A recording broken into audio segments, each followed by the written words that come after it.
जैसे आपको उचित लगे आप देखो। बराबर। हमारा टारगेट वही दिया, कौन सा है, T4 to T8। उसके लिए हमें क्या करना है, पेशेंट के बीच में अगर आपका 1 फीट का डिस्टेंस है तो डायरेक्टली आपका जो पैर है वो डिपरा के T8 को टच करेगा, ना कि T9, T10, T11 को। ठीक है, अब ये लिया हमने, ये पकड़ा हमने, सुला दिया पेशेंट को। अब हमने इसको सिर्फ दबाना है नीचे का।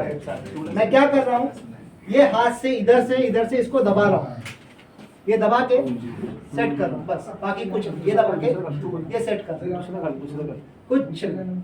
ये आपने उठा लिया, अब आप सिर्फ इसको नीचे की तरफ हल्का से प्रेस करेंगे, वो सेट होगा। ठीक है, इनको कोई प्रॉब्लम नहीं है, क्रैकिंग नहीं है। नहीं, हम लोग कर दिए थे।